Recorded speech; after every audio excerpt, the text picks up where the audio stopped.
A new era of Baltimore Orioles baseball begins today. An era of spending and an era of Pete Alonso.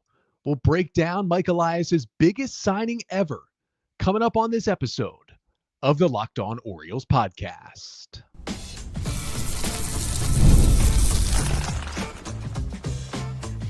You are Locked On Orioles, your daily Baltimore Orioles podcast. Part of the Locked On Podcast Network, your team every day. Hey there, Orioles fans. Today is Wednesday, December 10th, 2025, and welcome back into the Locked On Orioles podcast, part of the Locked On Podcast Network, your team every day. As always, I'm your host, Connor Newcomb, and coming up on tonight's live episode of the show, we are talking about the biggest signing that the Orioles have made in a long, long time, and the second most money they have ever given to a free agent. As it broke the news on Wednesday, first reported by Jeff Passan of ESPN, the Orioles have signed first baseman Pete Alonso to a 5-year, $155 million deal to get not just their, but we'll just say their first big acquisition, really big acquisition of the winter. I'll talk about, is Pete worth that much money? How does he fit into this Orioles lineup? What kind of hitter has he been? We'll talk about potential downsides of this deal and what he doesn't do so well, and then try to break down what this means for the rest of the offseason, the rest of the roster, and specifically Kobe Mayo and Ryan Mountcastle. But that's all coming up on this episode of the Locked On Orioles podcast, which is brought to you by FanDuel. If you want to be right in the middle of the action this season, visit FanDuel.com and place your NFL live bets all season long. So they finally did it. They finally freaking did it. Thanks to everyone joining us live here on the Locked On Orioles YouTube channel. Make sure to like, comment, and subscribe while you are here. We are getting close to 10,000 subscribers here on the channel. The goal is to get to 10,000 by the end of the year. We can get to 10,000 by the new year. I'm going to do a cool giveaway just for Locked On Orioles subscribers. So make sure you hit that button while you are here. I've been doing these live shows every night of the winter meeting so far. And the last two nights, we've just kind of had some rumors and moves made by other teams and Kyle Schwarber signing with the Phillies to talk about. Now we have the big Orioles move that felt like it was building to this, not just at the winter meetings, but all off season long. Pete Alonso is the first giant move. Trading Grayson Rodriguez for Taylor Ward's a pretty big move. Signing Ryan Helsley is a pretty important move, but it's not 5 years, $155 million for Pete Alonso. So let's start with who's Pete Alonso and what does he bring to the Orioles? So this contract for 5 years, $155, Britt Giroli of The Athletic reported minimal deferral. So most of this money is going to come in the 5 years. And that's an average annual value of $31 million per year for Alonso, which is the most a first baseman has ever gotten in free agency. This deal would end after the 2030 season. Now, of course, it is the first deal that Mike Elias has given out since taking over the Orioles in November of 2018 that is of multiple years to a free agent and does not include an opt-out. The only other multi-year deals he'd given out was Tyler O'Neill for 3 years last year and Ryan Helsley for 2 years earlier this offseason, but both of those deals included player opt-outs after year one. Only Chris Davis has received a bigger deal from the Orioles all time when he got that 7-year, $161 million contract. And I think Pete Alonso's deal will probably age a little bit better than Davis's did. And the Orioles just took that offer to Kyle Schwarber, right? They reportedly offered Schwarber 5 years, $150. He took that offer back to the Phillies. The Phillies matched it, and he signed with the Phillies. And they just gave almost that exact contract, or at least offered it to Alonso, and Alonso accepted. Of course, coming from the New York Mets, the reporting is that the Mets wanted to bring back Alonso, but they were unwilling to go past 3 years. Their offer did not hit up to the $155 million that the Orioles gave them or gave Alonso. The Mets clearly wanted Alonso back, but not to the level that the Orioles wanted him. And that's why Pete Alonso is going to be introduced as a Baltimore Oriole coming up on Friday. Now, first of all, it is just huge to see the O's not only offer a deal like this, like we knew they did with Schwarber, even, knowing they offered Corbin Burns 4 years and $180 million last offseason, but to actually get an all-star player to sign a deal like this. This is a legitimate veteran power bat who plays every day and will be an impact hitter in the middle of your order. Now, the Orioles are still all in on paying a big pitcher, or maybe even two this offseason. All the reporting that's come out since the Alonzo deal says the O's are still in on the top 4 pitchers. But I frankly love this move by the Orioles. This was kind of the steadiest, healthiest, productive bat that was out there, especially once Schwarber signed. It was definitely the one, because I think you worry about Kyle Tucker's health even a little bit, about the times he hit the IL here in 2025. And it shows that the Orioles are here to play this offseason. They truly wanted to upgrade a lineup where, yes, they had a ton of young talent that had some great success for the previous 2 years, but this lineup was straight up bad in 2025. Not the only reason, but a big reason that the Orioles were bad in 2025. And they could have probably gotten away with rolling with Kobe Mayo and Ryan Mountcastle and parts of Samuel Basayo at first base this year, especially if they had shelled out for pitching. They could have said, hey, we're spending on pitching. We believe our lineup's going to bounce back. But instead of just waiting for these young guys to break through, where these guys took a step back to move forward again, the Orioles said, no, we're not waiting around for that. 2026 is too important after 2025 was such a disaster. So not only do they go and get Taylor Ward in that trade earlier this offseason that kind of supplements the outfield and gives you a guy who plays every day and hits for power, they go even 2 to 3 steps further to make this Pete Alonso deal and bring in someone who you know what you're going to get from him. Now, Pete Alonso just turned 31 years old on Sunday, so a nice happy birthday present to him. He will be 35 in the final year of this deal in 2030. So again, it's not like he's going to be pushing 40 by the time this deal ends. We'll talk about that in a little bit. But he's a former second-round pick of the Mets in 2016 out of the University of Florida, debuted in the majors in 2019, and was simply incredible. Played that whole season for the Mets and was awesome. Hit 53 homers, played 161 games out of 162 in his first season, had a 144 WRC plus. He was an all-star. He was almost unanimous, got 29 out of 30 first-place votes when he won NL Rookie of the Year that year. He set the rookie home run record. It was absurd watching Pete Alonso in that first year. And since then, in a Mets uniform, he has set the Mets record for home runs. He has continued to stay healthy and produce really every single year. He has never missed more than 10 games in a single season. Only 2 IL stints in his career. He had a minor hand sprain in 2021 that kept him out for 10 days. And he had a minor wrist sprain and bone bruise in 2023 that also kept him out for maybe 10 or 11 days at that point. Both pretty much minimum IL stints. And that was it. That was the only time he has been on the injured list. And this is Alonso coming to an Orioles team that saw every hitter but Jackson Holliday land on the injured list at some point in 2025. Not only was it, hey, these guys didn't, play up to expectations, they also couldn't stay on the field. And the Orioles got Taylor Ward, who has only missed time for freak injuries, right? Like running into a wall or getting hit in the face by a pitch.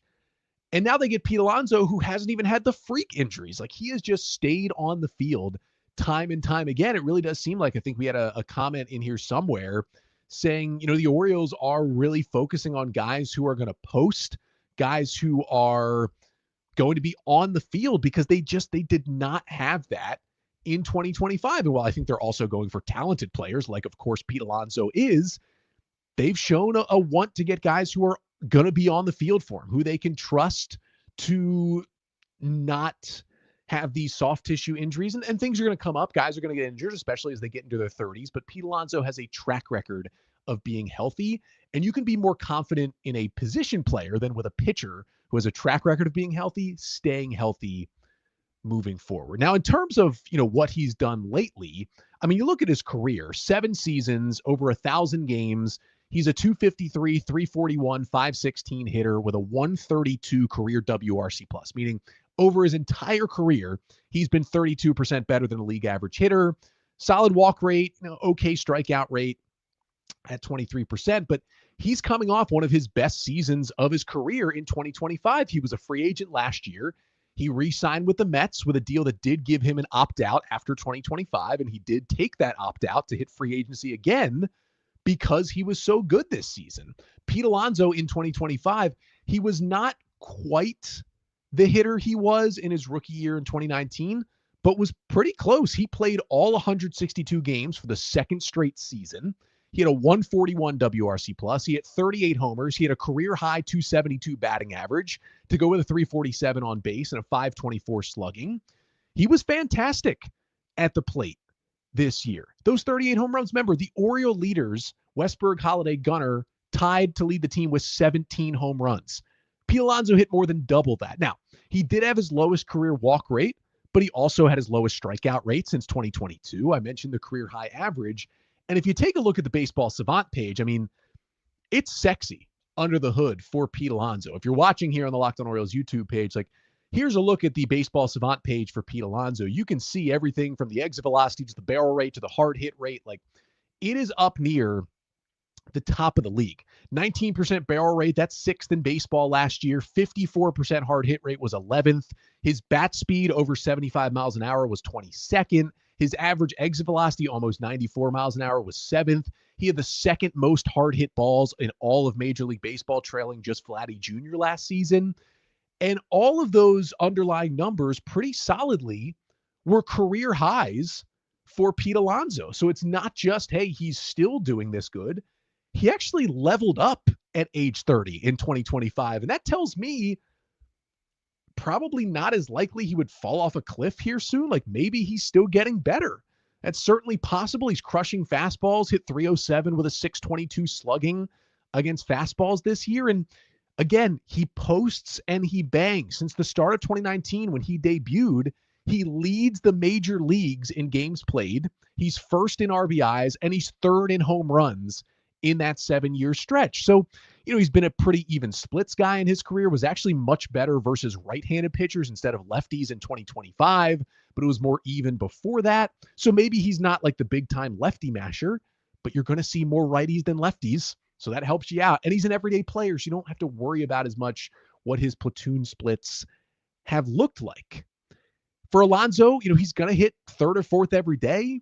He's going to split his time probably between first base and DH for this Orioles team, and we'll talk about how they're going to fit him in those spots. But this is the guy. This is the hitter. I doubt the Orioles will acquire a better hitter than Pete Alonso through the rest of this offseason. I don't think they're done acquiring players. They're certainly going to acquire some more pitching.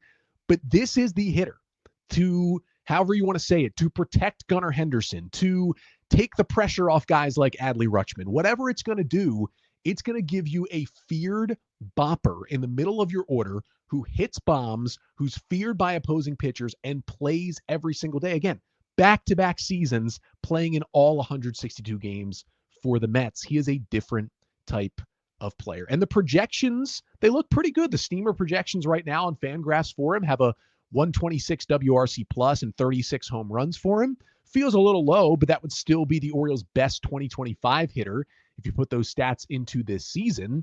And you just look at first base for the Orioles, like Mountcastle, Mayo, even O'Hearn weren't really combining to cut it last year. The Orioles first baseman combined for a 92 WRC plus in 2025. That was 22nd in baseball, and their 369 slugging percentage was 27th in the league. They were also 24th in overall DH production this year. They did not get a lot of hitting from the positions, first base and DH, where you're supposed to get a lot of hitting. Pete Alonso is going to fix that.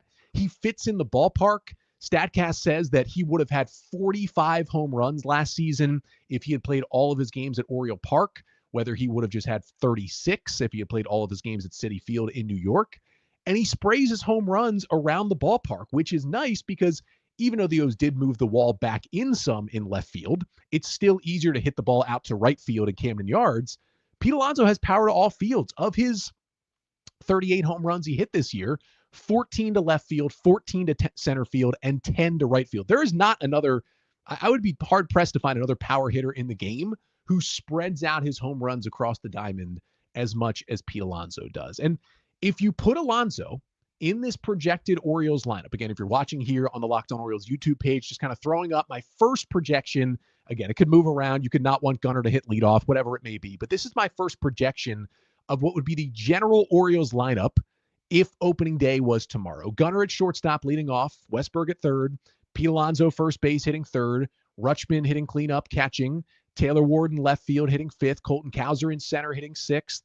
Tyler O'Neill in right, seventh. Samuel Basayo, your DH, hitting eighth. And Jackson Holliday hitting ninth and playing second base. Like, not only do you get more protection for Gunnar Henderson, knowing Pete Alonso is down there, you can move Rutschman down a little bit. You can still have big power with Taylor Ward. You don't have to rely on Tyler O'Neill as much if he's on the team. You can confidently hit Samuel Basayo eighth, even if he's going to play most days, and kind of ease him into the season and not put a ton of pressure on him to be this big power hitter immediately. And if you go over to FanGraphs and you look at just the position player projections, the Orioles as a team are projected for the third highest position player WAR in 2026. Only the Dodgers and Yankees lineups project to produce more WAR than the Orioles now that they have included Pete Alonso. That is not nothing. That tells you they have put together a really good group of hitters. Now, will this group change? I think it will still in this offseason. We'll get to that in a bit. But this is a move that unequivocally makes the Orioles a whole lot better in 2026, makes you feel a lot better about them getting back to the postseason, and makes you feel a lot better about what the Orioles are willing to do to improve this team up in that front office. But again, Pete Alonso is not a perfect player. He doesn't have an MVP. He has some parts of his game that don't look as amazing as the stuff we just talked about. There's a chance that this deal, either doesn't work out in total, or maybe, as you get into years 3, 4, and 5, doesn't look as hot. We'll talk about the reasons that could be the case coming up next. But first, this episode of the Locked On Orioles podcast is brought to you by FanDuel. NFL Sundays move fast. One big play and suddenly everything feels different. That's what makes live betting with FanDuel so exciting. You're not just watching the game, you're reacting to it in real time. With FanDuel, you can place bets as the action unfolds, every drive, every momentum swing, and every highlight moment. Live betting is best when the game starts to shift, a receiver gets hot, a defense tightens up, or the momentum flips after a turnover. And FanDuel lets you jump into the moment with live spreads and money lines that adjust instantly and player props update as guys heat up. So if you want to be right in the middle of the action this season, visit FanDuel.com and place your NFL live bets all season long at FanDuel. The game moves fast, and so can you. So thank you all who are joining us here live on the Locked On Orioles YouTube page. We're talking about the big move of the day and the big move of the offseason so far for Pete Alonso, as the Orioles have signed him to a 5-year, $155 million deal to get a big-time bat in the middle of this Orioles order. So I talked about kind of all the great things that Pete Alonso has done in his 7-year big league career so far. But let's flip it to how this could go wrong. And you could take this from how this deal could become a complete disaster, or, maybe it's just all 5 years don't look great. How it could, we get to years 3, 4, and 5, start to not look as great as it does right now. Let's start with the fact that this is a lot of money and a lot of years for a 31-year-old first baseman / DH, right? Now, him getting better with the production and the underlying stats in 2025 makes me feel confident that Alonso is not going to fall off a cliff soon, but it could happen later in the deal as he gets into his mid-30s. Like, you may not want to be paying a 34-year-old or 35-year-old first baseman $31 million per year at the end of this deal. Since 2022, we have only seen 4 seasons from a first baseman who's 34 or older have at least a 120 WRC plus. I think 120 WRC plus puts you in the echelon of like a really, really good hitter. Paul Goldschmidt did it twice, Freddie Freeman did it twice, and Jose Abreu did it once. That's it. And those at their times were special kind of hitters. But Pete Alonso falls into that category of Goldschmidt and Freeman and the MVP level Jose Abreu of being special kind of hitters. So if anyone can do it into 34 and 35, I think it can be Pete Alonso. And honestly, with how poorly last season went, right now we're focused on the 2026 Orioles. And this version of Pete Alonso, I am pretty confident, is going to be very, very good in 2026. And quite frankly, will probably be very, very good in 2027 as well, which means that's what we should be focused on. If Pete Alonso's bad and the O's are paying him $31 million in 2030, that stinks. But if he helps the Orioles to some playoff runs and even a World Series title, I don't care what happens in 2030 by the end of this deal. Now, the other concerning part you've heard people talk about is the defense for Alonzo. Now, first base is not the most important defensive position on the diamond. It's not like you're signing a center fielder who's all of a sudden turned himself into a corner outfielder, or a shortstop who, has to move to third base or second base. But Alonzo used to be known as a pretty solid metrically and by the eye test defensive first baseman when he was younger. That is not the case anymore. He was -9 outs above average at first base this year. That was the same number, -9, that he had in 2024. Only Michael Toglia of the Colorado Rockies, who was non-tendered, was worse defensively at first base in the majors this year than Pete Alonso. He's really, really bad metrically moving to his right. He doesn't have much range anymore over at first base, but Jackson Holliday is really good moving to his left at second base, so maybe he can fill that hole from Alonso. And Pete Alonso did lead Major League Baseball in FanGraphs scoops counter with 29 scoops this year. Now, that is a counting stat, and it's basically counting the bad throws that you pick out of the dirt and turn an error into an out for your infield. Some of leading that could be that he played 162 games, so he gets more chances than anyone else. Some of it could be maybe his infield was making more bad throws than other infielders, so you can't equivocally say like Alonso is the best scooping first baseman in baseball. But when you're leading the league, you're probably at least up there, and you're trusted to do that. So if he can still do that, that's going to accrue most of the plays you get defensively at first base is catching a throw from your infielders rather than actually fielding ground balls. I think the biggest worry people have too is the throwing, right? It's not a good throwing arm. It's not an accurate throwing arm for, relay throws or throwing the ball to home plate, or even, flipping the ball to your pitcher covering first when he fields grounders. He's had a little bit of trouble with that. There was an issue where people think he might have aided to one of Kodai Senga's injuries last year when he had the Achilles injury, when Alonso made a bad flip over to him covering first. So that's something to monitor. And there's talk that, he probably won't be playing first base for the entirety of this 5-year deal. And there's going to be certainly some DH in there for Pete Alonso. And it might hurt you a little bit defensively to have him out there, but if they could pick it, he's still fine to play over there. And maybe you're okay with him at first base, like maybe the first 2 years the deal. Then after that, he's more so a DH. And at that point, you figure out the roster down the line. At the end of the day, though, he is here to mash. And if the O's can make him a little bit better than terrible defensively at first base, you can feel fine playing him over there most of the time. And yeah, if he's hitting like we know he can and like he did this year, I don't think you really mind some flub plays or two over at first base. The other part of it is base running that is not so great for Pete Alonso. At the end of the day, he's never been fast. So there was always going to be a ceiling for how good of a base runner he could be. He's got, 8th percentile sprint speed. In terms of the, breaking it down on the running categories, he's been -4 base running runs each of the last 2 years. He's not good at taking extra bases. He gets thrown out sometimes. He's not the greatest base runner, which is coupled by having bad speed and basically having no speed at all. So that's, he's not a guy who, hey, he's slow, but he's a good base runner. He's not really one of those guys. But again, that's not what he's here to do. He is here to mash. And so again, he might give you another out or two on the bases that might make you upset, but he'll turn around and hit a homer later in the game and everything will be fine. And then really the part of his offensive game, I guess, that you could be a little concerned about is probably the swing and miss in his game. It's nothing terrible.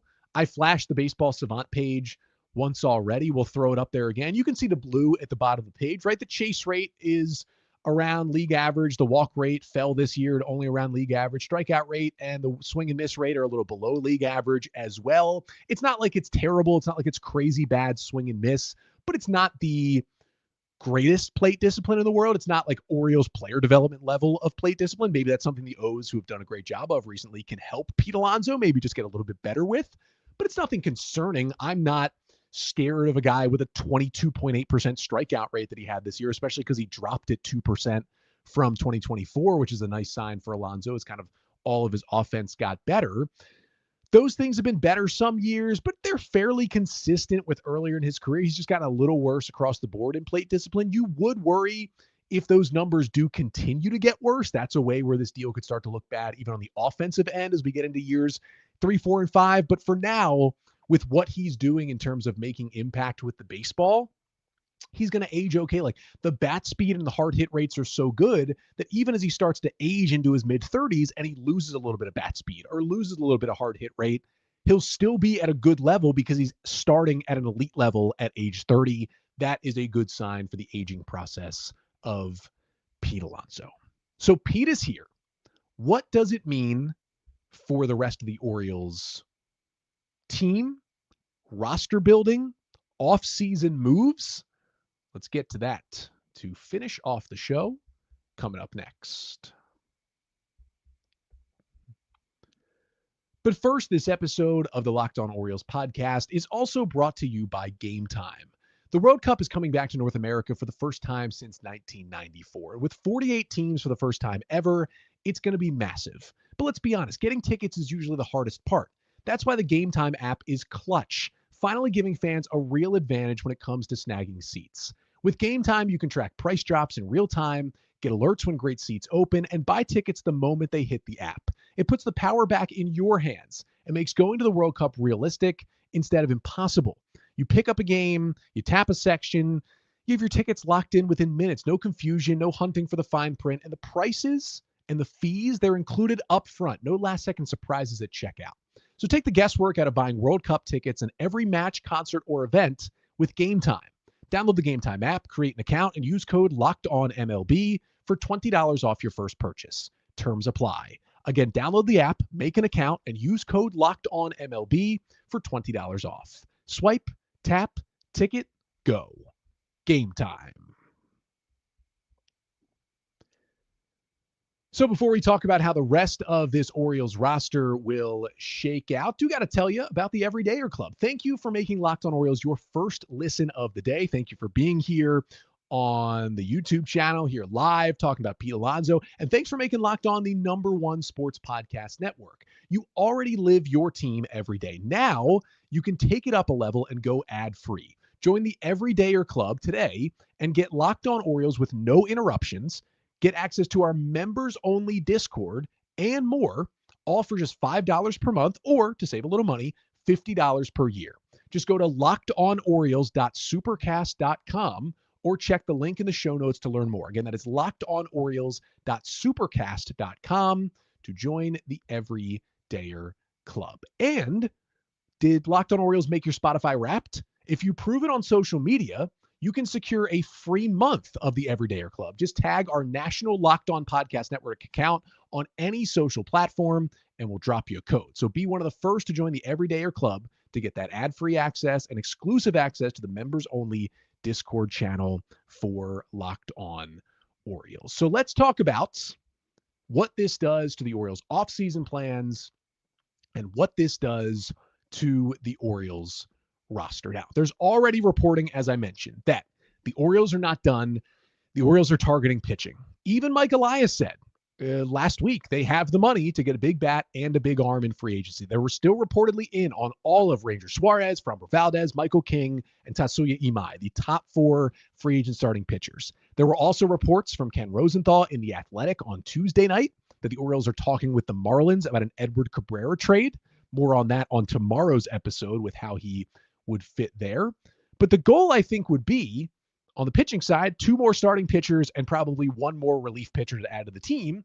And after giving out $155 million to Pete Alonso, I think it shows the Orioles are willing to spend. But on the hitting side, what do they do at first base and DH now? Like that's quite a conversation that is happening here. I think their goal would be that Pete Alonso is either the first base or the DH in your lineup every single day. He's played 162 games in back-to-back seasons. His goal, and I think the Orioles' goal, would be for him to do that again in 2026. So at that point, Samuel Basallo is on your roster as the second catcher, but you want to play him more because of the bat than a regular second catcher would. So he's rotating between first base, DH, and catcher, mostly against right-handed pitchers. Basallo's probably sitting a good amount against lefties, especially early in the season, just to kind of ease him in. Again, like Basallo had cool moments, but he certainly wasn't dominant at the plate in his first 30 games or so in the big league. So there's a chance he doesn't come out firing to begin the season. And you don't want to maybe play him every single day, as he's also trying to get better defensively as a catcher and come along as a big league hitter.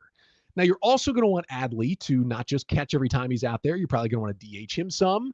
He's going to get some days off as well, Adley Rutschman is, because the goal has got to be keep Adley healthy in 2026. That's only going to make him a better hitter and back to the version of Adley we know and love kind of pre All-Star break in 2024. Now, that could fill all of your ABs at catcher, at first base, and DH, but then you still have Ryan Mountcastle, Kobe Mayo, and Tyler O'Neill sitting on your roster. You simply cannot go into opening day with all three of those guys on the roster. Like, theoretically, Kobe Mayo still has options, so you could option him to AAA to begin the year and still roster Mountcastle and O'Neill and find a way to get them into the lineup. But that's not what Kobe Mayo wants. That's probably not what the Orioles want. I mean, Mountcastle could be like strictly a bench platoon player at first base and DH and a pinch hitter. That's possible. But I don't know if that's the best fit for a roster spot if Mountcastle's not really playing that much. So more importantly, Kobe Mayo really becomes a true trade piece for the Orioles. Now, I don't think it's guaranteed that the O's will deal Mayo this offseason. I think it's possible they could go into the season with him. He could be at AAA. They could instead deal Mountcastle in a shorter deal, and Mayo could still be on the team. There are possibilities here, but Mayo would be a perfect fit in those Marlins Edward Cabrera talks, right? The Marlins are looking for a first baseman. Mayo would fit there perfectly. Is he the headliner for an ace at this point? Probably not. His value might be a little lower now than it was as a prospect after he's shown some struggles in the big leagues over the past 2 years with the Orioles. But teams still absolutely want Kobe Mayo. It's gigantic raw power. It's a hit tool that's been slowly improving and an approach that's been slowly improving. And we saw him have a really good September to finish the season, which is also good.